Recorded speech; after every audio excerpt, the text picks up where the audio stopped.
Yes, dear students, good morning to all of you. Suraj Education Group welcomes you. I am Dr. Pankaj and today we will discuss about some major groups of protest part 2. जिस student ने part 1 का video lecture नहीं देखा है वो हमारी YouTube channel सूरज education group पर जाकर इजीली उसको देख सकता है।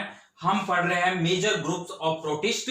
फर्स्ट वीडियो लेक्चर में हमने क्राइसोफाइट्स के बारे में बहुत अच्छे से डिस्कस कर लिया था। आ जाइए, आज का हमारा टॉपिक रहेगा डायनोफ्लैजिलेट्स। तो आइए जरा डायनोफ्लैजिलेट्स के बारे में हम डिस्कस करने जा रहे हैं। As the name indicate, dinoflagellates means two type of flagella. They possess two types of flagella, so they are known as dinoflagellates. They are basically unicellular in nature. You know very well about all unicellular eukaryotes are undergo in kingdom Protista. They are unicellular in nature. They are marine in nature, photosynthetic in nature. That is important. Next, they appear as yellow, green, brown, blue and red in color because they possess various pigments. Various pigments are present in case of some protista, so they appear as different types of colors. Next point, the cell wall is basically stiff and it is made up with cellulose plus pectin. Cellulose और pectin की होने की वजह से इनकी cell wall आप लोगों को एक प्लेट की फॉर्म में नजर आएगी। That is important point, plate. So cell wall is basically appear in the form of cellulosic plate. Cellulosic plate की फॉर्म में नजर आती है। That is also called sculpture plate. Sculpture plate के को भी जानते हैं। और जिन ऑर्गेनिज्म में सेलुलोजिक प्लेट होती है, स्कल्पचर प्लेट होती है, such protist are known as armoured protist. So एक एमसीक्यू जब आप डिफरेंट टेस्ट सीरीज लगाते हैं वहां एक खासकर एमसीक्यू होता है, which one is known as armoured protist, ARMOURED, armoured protist, that is dinoflagellates because the cell wall, due to the cell wall they are called armoured protist. Next point, they possess heterocont flagellation, that is two types of flagella are basically present in case of protist. Heterocont flagellation, one lie in longitudinal and one lie in transverse.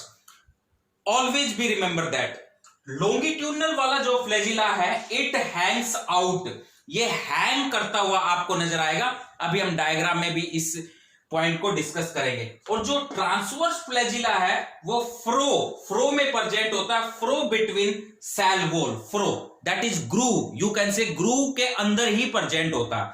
सो जब इन protist का movement कैसे होगा, जब ये protist move करेंगे तो एक flagella तो इनके अंदर प्रेजेंट है, एक फ्लैजिला बाहर की साइड में नजर आ रहा है। बाहर की साइड से देखेंगे तो आपको एक ही फ्लैजिला नजर आएगा। तो एक फ्लैजिला आप इसको ट्रांसवर्स मूव करवाएगा, एक फ्लैजिला इसको लॉन्गिट्यूडनल मूव करवाएगा।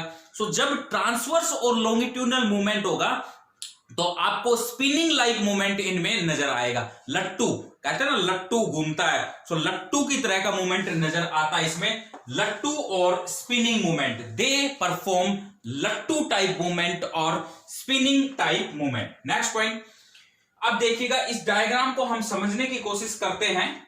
डायनोफ्लैजिलेट्स का very very important diagram, this one is the diagram of noctiluca. और भी बहुत सारे डायनोफ्लैजिलेट्स होते हैं। तो देखिएगा इसमें ये प्लेट्स की फॉर्म में इनकी सेल वॉल नजर आ रही है आपको। Sculpture plate, these plates are known as sculpture plate. So these protist are known as armoured protist, जैसा कि मैंने बताया था।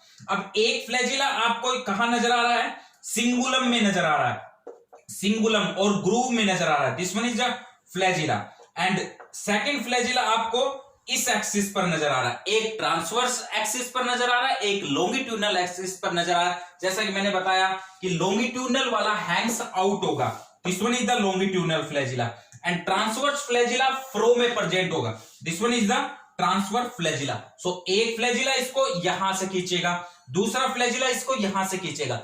So it perform लट्टू टाइप मूवमेंट, लट्टू टाइप मूवमेंट ये परफॉर्म करता है। This one is the epitheca, upper layer, you know very well. Hypotheca, theca cell wall को रिप्रेजेंट करता है। Next point, very very important question, that is about red tide. One of the dinoflagellate named Goniolax Goniolex, very important question for various competitive examination. Rad tide is produced by Goniolex.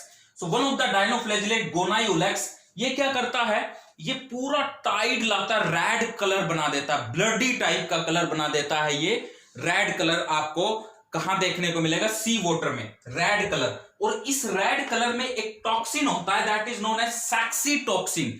सैक्सीटॉक्सिन is one of the potent neurotoxin. Neurotoxin होगा जो fishes के अंदर mortality cause करता है, fishes की death करता है, और यू कैन से पीएसपी नाम की डिजीज करेगा। PSP means paralytic selfish poisoning, paralytic selfish poisoning करता है, रेड टाइड की वजह से ऐसा होता है, due to the presence of a potent neurotoxin that is saxitoxin is produced by. ऐसा भी क्वेश्चन पूछ लिया जाता है। So red tide is produced by gonyaulax, gonyaulax करता है। अब कभी आप सी वाटर के पास नाइट में जाकर देखना, आपको क्या नजर आएगा, कुछ ऐसे आपको चमकती हुई चीजें नजर आएगी, जो कि एक नाइट में कहते हैं कि भूत की तरह नजर आता है, सी घोस्ट की तरह नजर आती है, ये सी फायर की तरह, जैसे समुद्र में आग लग रही है, चमक, चमकीली प्रॉपर्टी। सो वो होता है bioluminescence protist, which one is known as bioluminescence protist, that is Noctiluca is known as bioluminescence protist. It is also called sea ghost. It is also called sea ghost, or it is also called sea fire. Sea fire.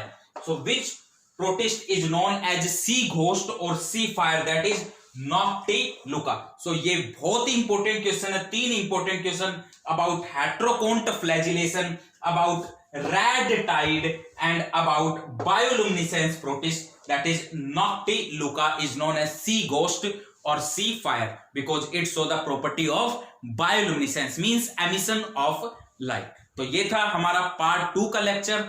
Part 3 part 4 में हम euglenoids पढ़ेंगे, slime moulds पढ़ेंगे। सो बने रहिए हमारे YouTube channel पर। Doctor पीके जिलोहा next time आपके लिए बहुत अच्छी वीडियो लेकर आने वाले। Thank you, have a nice day.